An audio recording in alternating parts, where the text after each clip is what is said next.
मैं एक गांव की लड़की हूँ। मैं अपने गांव से ऐसी इकलौती लड़की थी जिसे उसके घर वालों ने बाहर पढ़ने के लिए भेजा था, वरना गांव में कोई भी लड़की 5वीं क्लास से ज़्यादा नहीं पढ़ी थी, क्योंकि गांव में कोई इससे बड़ा स्कूल था ही नहीं। शादी से कुछ दिन पहले मेरे मंगेतर ने मुझे अपनी पवित्रता साबित करने को कहा। हमारे गांव में बाबा जी का एक आश्रम था। उस आश्रम में एक कुटिया बनी हुई थी जहां लड़की को 5 दिन गुजारने होते थे। अगर लड़की कुंवारी ना होती तो वह वहां से गायब हो जाती, और अगर 5 दिन बाद सही सलामत वापस आ जाती तो इसका मतलब कि वह कुंवारी है। मैंने इस बात के लिए बहुत मना किया कि मुझ पर ये जुल्म ना करें, लेकिन मुझे ज़बरदस्ती उनके आश्रम में ले जाकर बंद कर दिया गया। और एक रात जब मैं कुटिया में सो रही थी, तभी आधी रात के समय कुछ आदमी बाथरूम की खिड़की से आ गए, और फिर मेरे साथ जो हुआ उससे मेरा जो हश्र हुआ, क्योंकि उन्होंने मेरे साथ घर पर शादी की तैयारियां ज़ोरों शोरों से चल रही थीं। मैं बहुत खुश थी। मेरे मंगेतर का नाम रजत है और वह हमारे गांव के ज़मींदार के यहाँ नौकरी करता है। हमारा रिश्ता भी गांव के ज़मींदार ने ही करवाया है। वह बहुत धनी और भले आदमी हैं। मेरी सहेलियां मुझे रजत के नाम से चिढ़ा रही थीं। मैं रजत को पहले से नहीं जानती थी। वह मेरे पापा के दोस्त का बेटा था। मैं दुल्हन बनी अपने कमरे में बैठी थी जब बारात के आने का शोर मेरे कानों तक आया, तो मैं और भी ज़्यादा खुश हो गई थी। मैं अपने गांव की सबसे होनहार और पढ़ी लिखी लड़की थी। सारे गांव में इंटर पास करने वाली मैं पहली लड़की थी। मेरे पापा की मैं शान थी, लेकिन मुझे पढ़ने का बहुत शौक़ था। 5वीं क्लास पढ़ने के बाद मैं अपने गांव में आगे नहीं जा सकती थी, क्योंकि वहां पर स्कूल सिर्फ 5वीं क्लास तक ही था। इसीलिए मैंने अपने पापा से बहुत ज़िद की कि वह मुझे आगे पढ़ने दें, लेकिन मेरे पापा ये बिल्कुल नहीं चाहते थे कि मैं आगे की पढ़ाई करूं। लेकिन मैं भी कहाँ मानने वाली थी। मैंने अपने पापा को प्यार से समझाया, तब जाकर वह मेरी बात माने थे। जब मैं उनसे नाराज़ हो गई और कई दिनों तक मैंने खाना भी नहीं खाया, जिससे उन्हें मेरी ज़िद के आगे झुकना ही पड़ा था। लेकिन उन्हें ये डर था कि कहीं मैं बदल ना जाऊं और बाहर जाकर बिगड़ ना जाऊं। उन्होंने ये भी सुन रखा था कि जब लड़कियां ज़्यादा पढ़ लिख जाती हैं तो वह किसी की भी नहीं सुनती, अपने माँ बाप तक की बात नहीं मानती और माँ बाप से बहस भी करती हैं। इसलिए मुझे वह आगे पढ़ने से रोक रहे थे, लेकिन उन्होंने मेरे आगे ये शर्त रखी कि जहाँ वह चाहेंगे वहीं पर मेरी शादी होगी। मुझे तो वैसे भी सिर्फ आगे पढ़ना था, इसलिए मैंने उनकी ये शर्त हंसी खुशी स्वीकार कर ली। गांव के पास कोई स्कूल नहीं था जहां मैं आगे की पढ़ाई कर सकती थी, इसलिए मुझे शहर भेज दिया गया और मैं वहीं हॉस्टल में रहती थी। 15 दिन के बाद गांव को आती और जब मैं अपने घर वापस आती तो गांव के लोग मेरे पापा को ताने मारते कि तुम इसे पढ़ा रहे हो, आगे चलकर यही लड़की तुम्हारी नाक ना कटवा देगी, फिर तुम कहाँ अपना मुंह छुपाओगे। लेकिन पापा उनकी बातों को अनसुना कर दिया करते थे, क्योंकि उन्हें अपनी बेटी पर पूरा भरोसा था। जैसे ही मैंने इंटर की परीक्षा पास की और अपने गांव वापस लौटी तो पापा ने मेरी शादी का फैसला आनन फानन में ही कर दिया। उन्होंने मुझसे कहा, कविता 2 हफ्ते के बाद तुम्हारी शादी है। जैसे ही उन्होंने मुझसे ये बात कही थी, मैं ये सुनकर एकदम से दंग रह गई थी। लेकिन क्योंकि पापा ने मुझे पढ़ाई के बदले में ये वादा लिया था कि वह जहाँ भी कहेंगे मैं वहीं शादी करूँगी, इसीलिए फिर मैंने भी अपना वादा निभाया और खुशी खुशी शादी के लिए राज़ी हो गई। और शादी को लेकर पापा से कोई भी सवाल नहीं किया कि मेरी शादी किससे हो रही है, कौन है, वह कैसा है और क्या करता है। मैंने उनसे कुछ भी नहीं पूछा, यहाँ तक कि मैंने रजत को एक बार देखने के लिए भी नहीं कहा। पापा को ये डर था कि मैं शादी के लिए मना करूँगी और इसीलिए वह बहुत ज़्यादा बेचैन थे। लेकिन जब उन्होंने मेरी रजामंदी देखी तो ये देखकर वह बहुत खुश हो गए कि उनकी बेटी ने उनका भरोसा नहीं तोड़ा। मैं भी शहर में पढ़ाई करते वक्त कभी किसी लड़के से दिल नहीं लगाया था, सिर्फ वहाँ अपनी पढ़ाई पर ही ध्यान दिया था, और ना ही मैंने कभी ये सोचा था कि मेरा जीवन साथी कैसा होना चाहिए। इसीलिए मैं अपने घर वालों की खुशी में उनके साथ हंसी खुशी तैयार हो गई थी। मैं ये भी जानती थी कि मेरे मुंह से निकला हुआ एक भी शब्द मेरे पूरे खानदान की इज्जत मिट्टी में मिला सकता है और पूरे गांव में उनकी नाक कटवा सकता है। वरना फिर यही लोग कहेंगे कि बेटी ने 4 क्लास क्या पढ़ लिए, माँ बाप के सामने अपनी ज़ुबान चलाने लगी है। मैं अपनी शादी को लेकर बहुत खुश थी।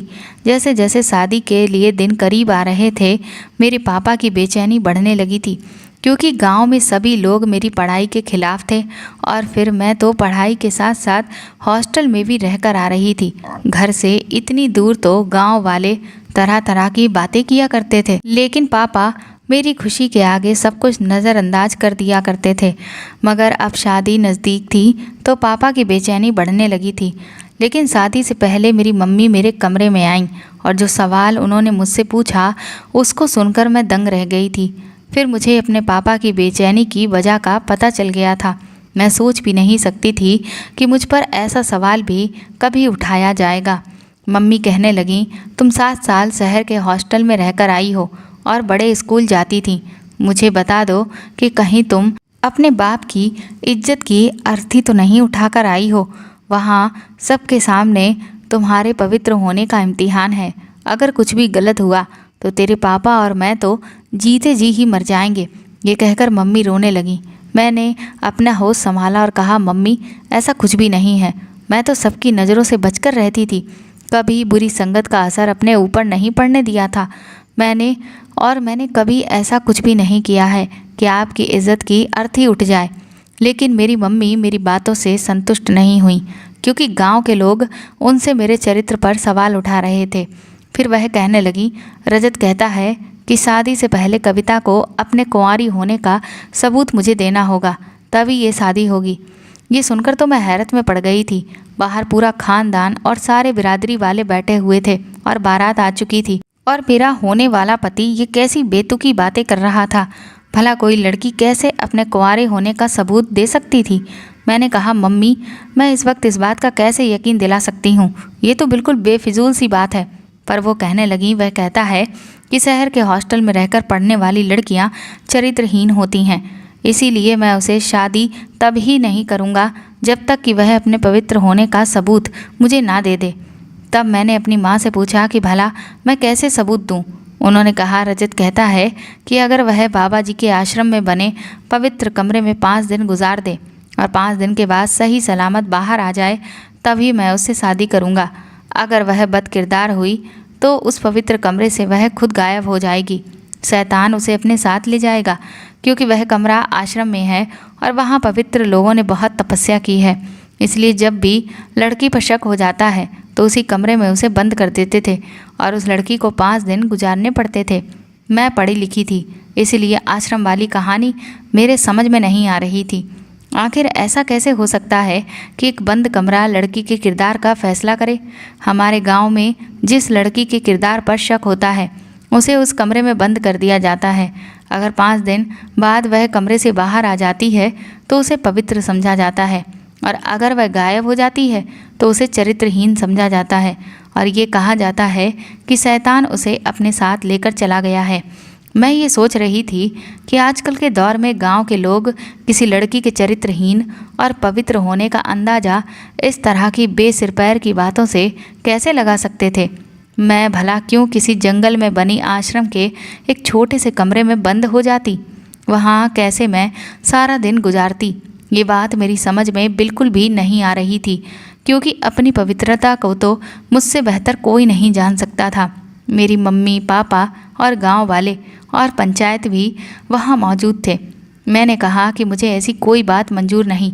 मेरी बात सुनकर मेरी होने वाली सास कहने लगी कि ये इसका मतलब तो यही है कि इस लड़की के दिल में चोर है, तभी ये इस बात से मना कर रही है। अगर इसने ये बात नहीं मानी तो हम बारात वापस ले जाएंगे। मेरे पापा ये सुनकर लड़के वालों के सामने हाथ जोड़ने लगे कि प्लीज़ आप लोग बारात वापस ना लेकर जाएं। मेरी मम्मी मेरे पास आ गई और कहने लगी कि तुम क्यों बेकार की ज़िद कर रही हो, अगर तुम पवित्र हो तो उनकी बात क्यों नहीं मान जाती। मेरी मम्मी बुरी तरह से रो रही थीं।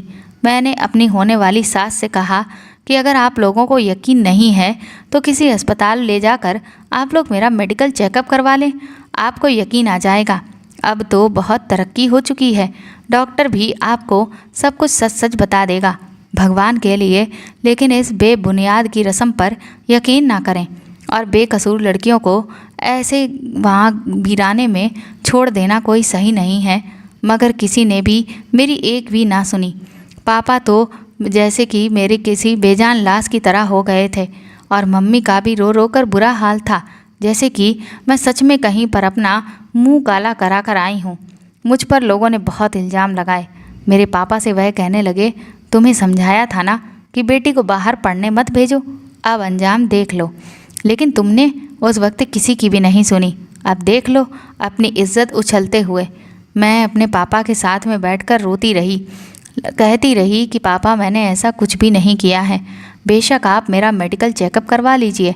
लेकिन वहाँ पर सब लोगों को तो बस उस आश्रम पर ही यकीन था जिसके झूठे होने की कसम मैं खुद खा सकती थी। वहाँ पर मेरे बारे में मुझसे बेहतर और कोई कैसे जान सकता है। मेरी बार बार सबके सामने वहाँ से जाने से मना करने पर मुझे चरित्रहीन होना साबित किया जा रहा था और मेरा वहाँ जाना ही सबको ये यकीन दिला सकता था कि मैं चरित्रहीन नहीं हूँ। लेकिन ऐसे किसी आश्रम के बारे में मैं अपने आप को 5 दिन के लिए बंद कैसे कर सकती थी, जहाँ ना कोई आता जाता था।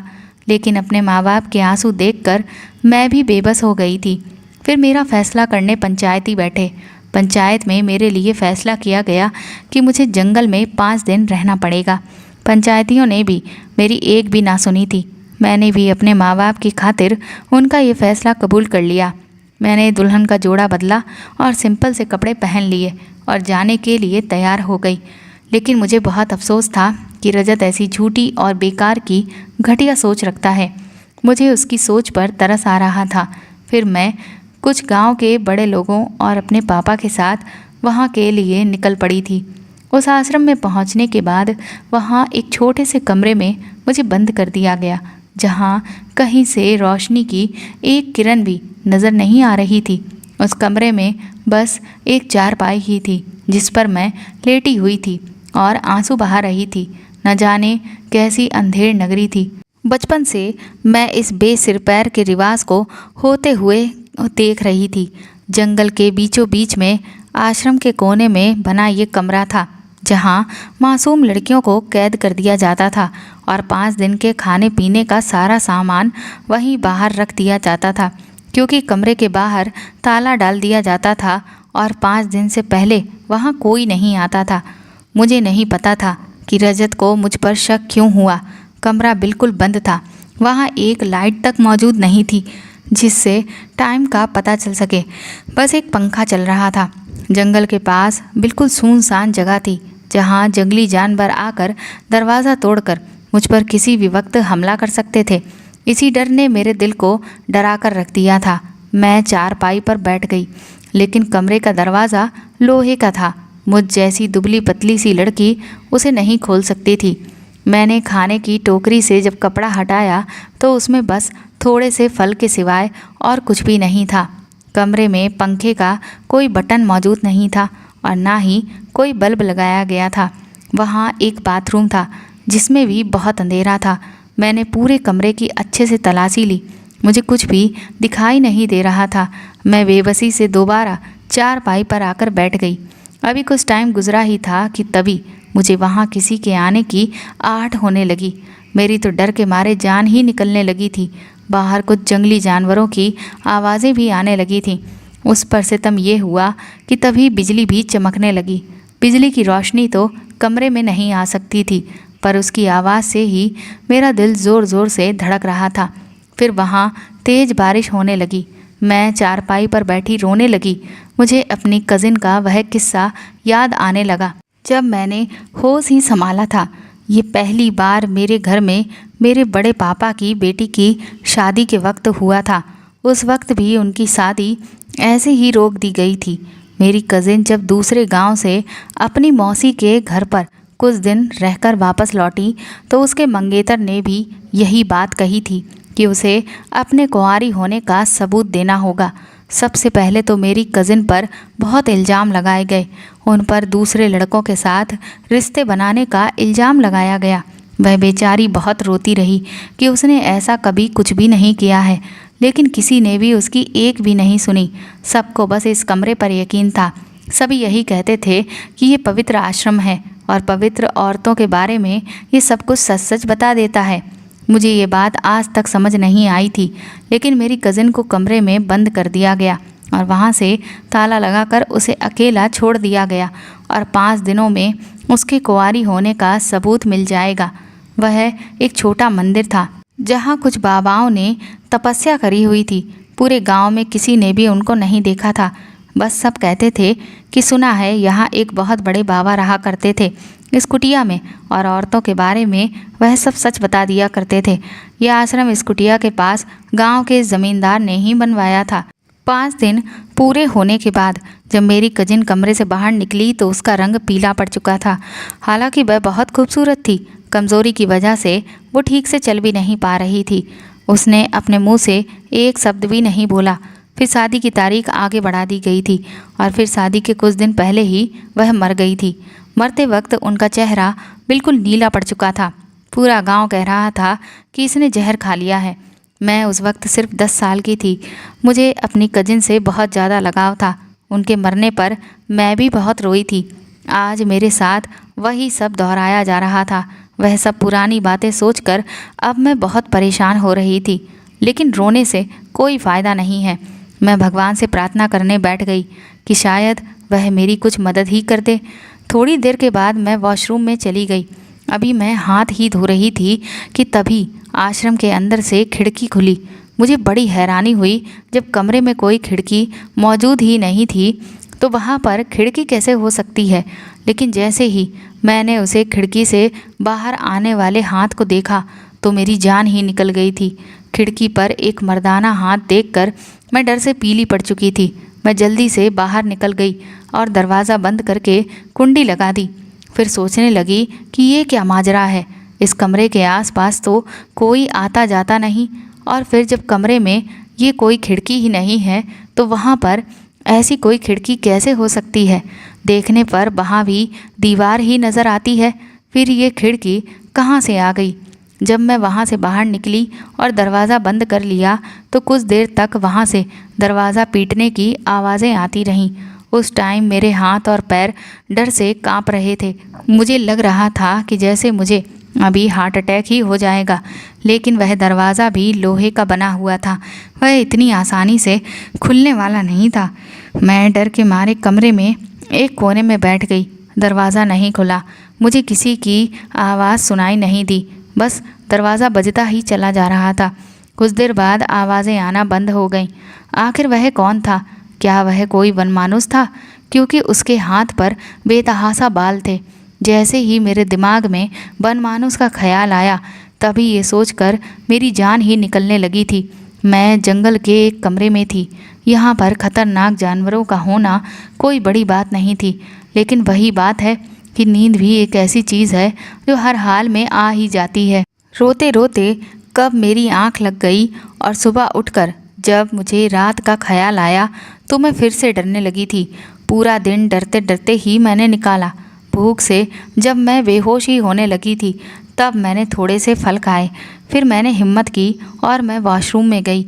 मैं जब वहाँ एक बार फिर से देखने लगी तो मैं ये देखकर हैरत में पड़ गई थी कि वहाँ तो कोई खिड़की नहीं थी, बस एक दीवार थी। मैं इस कदर घबराई हुई थी कि मैं जल्दी से वापस कमरे में आ गई। मैं सोच रही थी कि खिड़की कहाँ गई। कल तो वो यहाँ से एक हाथ आता हुआ देखा था मैंने, और फिर तभी फिर से अचानक दरवाज़ा बजने लगा। फिर तो मैं चौंक उठी कि कोई भी अंदर कैसे आ सकता है। आखिर ये क्या माजरा है। ये कौन था जो रात को यहाँ पर आकर कमरे का दरवाज़ा बजाने लगता था, जैसे कि दरवाज़ा तोड़ ही देगा। लेकिन दरवाज़ा बहुत मजबूत था, आसानी से खुलने वाला नहीं था। मैंने दरवाज़ा नहीं खोला और ना ही कोई आवाज़ की, जैसे कि मैं उस कमरे में मौजूद ही नहीं हूँ। मेरी अब इस आश्रम के कमरे में दूसरी रात थी। आधी रात को ना जाने कौन आकर दरवाज़ा पीटता था। पूरे दिन वहाँ से कोई आवाज़ नहीं आती थी। उसकी अगली सुबह मैंने सोच लिया था कि अब मैं उस रूम में जाकर अच्छे से जांच पड़ताल करूँगी। सुबह होते ही मैं अच्छे से वॉशरूम की पड़ताल करनी शुरू कर दी थी कि जिस जगह से खिड़की खुली थी वह दिन में देखने में दीवार जैसी ही लगती थी। जब मैंने ठीक से देखा तो वह सिर्फ देखने में ही दीवार जैसी थी, मगर अंदर से लकड़ी की बनी हुई थी। मैंने उसे बाहर की तरफ धक्का दिया तो वह नहीं खुली, लेकिन थोड़ी देर मेहनत करने के बाद वह खुल गई। मैंने वहाँ जाकर देखा तो वहाँ और भी कमरे बने हुए थे, और उसके अंदर जाकर देखा तो वहाँ एक सुरंग मिली जो पता नहीं कहाँ जा रही थी। वहाँ बहुत अंधेरा था, मुझे बहुत ज़्यादा डर लग रहा था, मगर उस खिड़की के ज़रिए मैं उस सुरंग में उतर गई। मुझे उम्मीद थी कि शायद मैं यहाँ से बाहर निकल सकूँ। मैं डरते डरते आगे बढ़ने लगी। थोड़ी दूर चलकर मुझे एक रोशनी दिखाई देने लगी। वहाँ पहुँचकर देखा तो वहाँ एक लाइट का बटन था, जिसे दबाने से पूरी सुरंग में रोशनी हो गई और वहाँ ऊपर की तरफ सीढ़ियाँ जा रही थीं। जब मैं उन सीढ़ियों पर चढ़ी और वह दरवाज़ा खोलने की कोशिश करने लगी तो वह नहीं खुला। बहुत देर मेहनत करने के बाद वह दरवाज़ा खुला।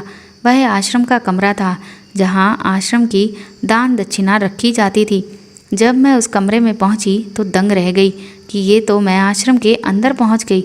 उस कमरे में कोई मौजूद नहीं था। मैं भी वहां पहुंचते पहुंचते बहुत थक गई थी। मैं हैरान थी कि ऐसा कैसे हो सकता है कि उस कुटिया से आश्रम तक की ये सुरंग आखिर क्यों बनाई गई हो और किसने बनवाई है। उस कमरे का दरवाज़ा बंद था और वहाँ ताला लगा हुआ था। उस कमरे के बाहर भी कोई नहीं आ सकता था, क्योंकि वहाँ सारा दान रखा हुआ था। इसीलिए मैं किसी को मदद के लिए भी नहीं बुला पा रही थी।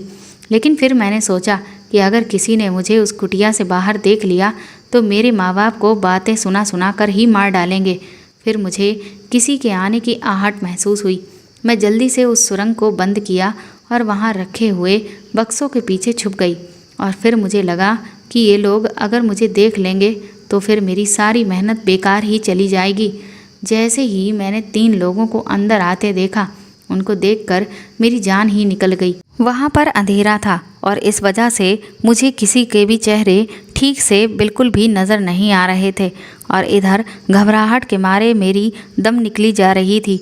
मेरे मन में बार बार ये ख्याल आ रहा था कि अगर इन लोगों में से किसी ने भी ये जान लिया कि मैं यहाँ पर मौजूद हूँ तो ना जाने मेरे साथ क्या होगा। मुझे बहुत ज़्यादा डर लग रहा था। जब तक वह लोग वहाँ पर मौजूद रहे, मैं बड़ी ही खामोशी से वहीं पर छुपी रही और चुपचाप वहाँ उनके जाने का इंतज़ार करने लगी। फिर वह लोग अपना काम करके वहाँ से चले गए। उस कमरे में आश्रम के भक्तों का दिया हुआ दान रखा जाता था, इसीलिए उस कमरे में कोई भी फालतू आदमी नहीं आ सकता था।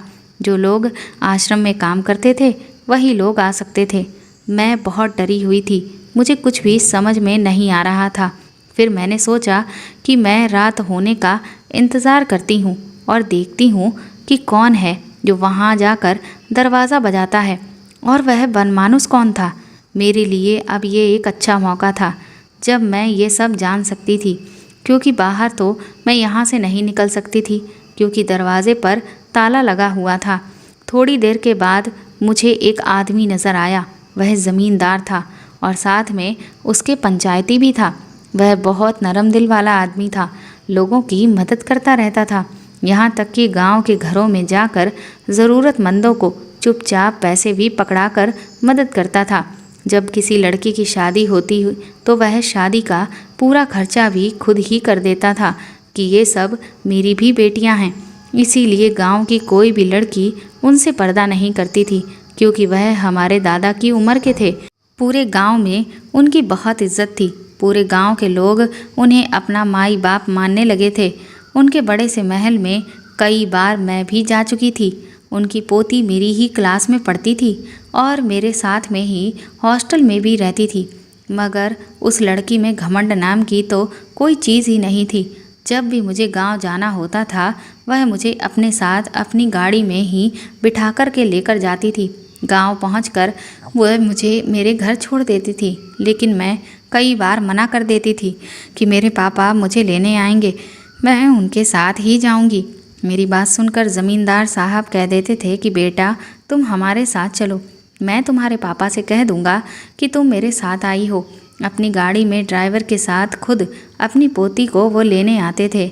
मैं उनकी गाड़ी में बैठ जाती और वह मुझे घर तक छोड़ देते और मेरे पापा से कह देते थे कि ये मेरे साथ आई है। मेरे पापा उनका शुक्रिया अदा करते नहीं थकते थे। कई बार अपनी पढ़ाई की वजह से मैं अपने पापा के साथ ज़मींदार साहब के महल में भी गई थी। उनकी पोती मेरे क्लास में थी, तो अगर कभी मुझे नोट्स के बारे में पूछना होता तो मैं उसके घर चली जाती थी।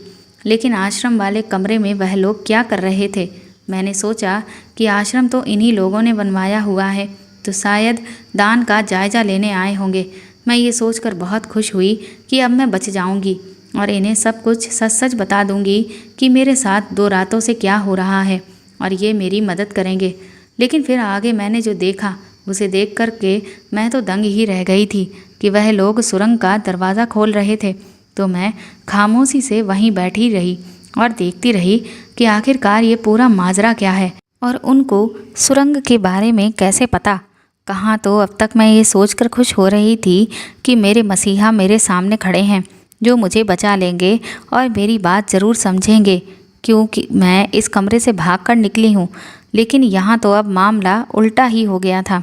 ज़मींदार साहब तो अपने दोनों पैरों के साथ सुरंग के दरवाजे पर खड़े थे। इनके एक नौकर ने वनमानुष के कपड़े पहने हुए थे और फिर दूसरे ने दरवाज़ा खोलकर उनके सामने किया तो वह सुरंग में चले गए और ये कहते हुए गए कि अगर आज ये लड़की दरवाज़ा नहीं खोले तो दरवाजे को तोड़ देना। ये सुनकर मेरे होश उड़ गए थे। वह इंसानी रूप में किसी दरिंदे से कम नहीं था। मेरा दिल घबरा रहा था कि मुझे कमरे में ये पकड़ नहीं पाएंगे तो वह समझ जाएंगे कि मैं वहाँ से भाग निकली हूँ और इस कमरे में हूँ, और अगर इन लोगों ने मुझे ढूंढ लिया तो ये मुझे ज़िंदा नहीं छोड़ेंगे। मुझे जल्दी से इस कमरे से भी निकलना था। मगर जैसे ही वह तीनों अंदर आए, मैं बिना सोचे समझे उस दरवाजे से निकल गई और दरवाजे को ताला डाल दिया और चाबी भी अपने साथ ही रख ली और सबकी नज़रों से बचते हुए आश्रम की दीवार से कूदकर आश्रम से बाहर निकल गई। वहाँ की मिट्टी गीली थी, इसलिए मुझे चोट नहीं आई। वहाँ से निकलते ही मैं बस अंधाधुंध भागे ही जा रही थी। मैं नहीं जानती थी कि मेरा अब आगे क्या अंजाम होगा, मगर मुझे बस अपनी इज्जत बचानी थी। गांव वालों के सामने इस आश्रम की सच्चाई भी खोलनी थी, जिससे लोगों की गलत आस्था और विवाद जुड़े हुए थे। मेरी कज़न के साथ क्या कुछ नहीं हुआ होगा। अब ये सच्चाई मुझ पर खुल चुकी थी कि वह क्यों मर गई, या फिर यकीनन उसने जहर खाकर ही अपनी जान इसीलिए दी होगी क्योंकि इन सब ने उसको भी अपनी दरिंदगी का शिकार बनाया होगा। मैं भी अपनी कज़न की तरह ही खूबसूरत थी। मेरे दिल में ज़मींदार के लिए बहुत इज्जत थी। मैं उसकी अपने दादा जैसी इज्जत करती थी, इसीलिए उसके गलत इरादे समझ नहीं सकी। ये सारा खेल इसी ज़मींदार का रचाया हुआ था, क्योंकि रजत इसी के पास नौकरी करता था। इसीलिए उसके दिमाग में भी ये शक का बीज इसी ने ही डाला होगा। भोले वाले गांव वालों को बेवकूफ़ बनाकर उनकी खूबसूरत लड़कियों को वह ऐसे ही आश्रम में जाने पर मजबूर कर देता था, क्योंकि मेरी शादी पर आखिरी फैसला पंचायत में से इसी ज़मींदार का ही था कि मुझे उस आश्रम में बंद कर दिया जाए। ये दिन मैं गांव वालों के सामने उनका हमदर्द बना रहता था और उनके घरों में जाता था और उनकी बेटियों को देख सके। उनमें से जो इसे अच्छी लगती उस पर यह इल्ज़ाम लगाकर उसे कमरे में बंद करके अपनी इच्छाओं का शिकार बनाता था और अपनी गलत इच्छाएं पूरी करता था। मुझे नहीं मालूम था कि मैं किस तरफ जा रही हूँ, मेरी मंजिल क्या है और कहाँ पर जाकर ये ख़त्म होगी। लेकिन अब मैं भाग भाग कर थक चुकी थी कि तभी अचानक से एक मोटरसाइकिल की चमक मेरी आंखों में पड़ी। उसे देखकर मैं बहुत डर गई थी। वह मोटरसाइकिल मेरे सामने ही रुकी तो मैं गिरकर बेहोश हो गई, और जब मुझे होश आया तो मैं अपने बड़े पापा के घर पर थी और जो आदमी मेरे सामने खड़ा हुआ था वह मेरे पिताजी के बड़े भाई यानी कि वह मेरे बड़े पापा थे। उन्हें देखकर मुझे थोड़ी राहत मिली। मैं बहुत रो रही थी, मेरी हिचकियाँ भी बंद ही नहीं हो रही थीं। उन्होंने मुझे पानी पिलाया और पूछा कि बेटी तुम वहाँ कैसे पहुँची, तुम तो आश्रम में थी। उन्होंने कहा चलो मैं तुम्हें वापस खामोशी से वहाँ पहुँचा आता हूँ, किसी को पता नहीं चलेगा कि तुम बाहर निकली थी और तुम्हारे बाप की इज्जत भी बच जाएगी। लेकिन मैं बहुत रोने लगी और डरते डरते मैंने वहाँ मेरे साथ जो कुछ भी हुआ था उन्हें बताने लगी और कैसे उस सुरंग के जरिए मैं कुटिया से बाहर निकली। मैंने उन्हें सब कुछ बता दिया था। कि ये सब ज़मींदार ने ही मेरे साथ गलत काम करने के लिए किया है। पहले तो उन्होंने मुझ पर यकीन नहीं किया।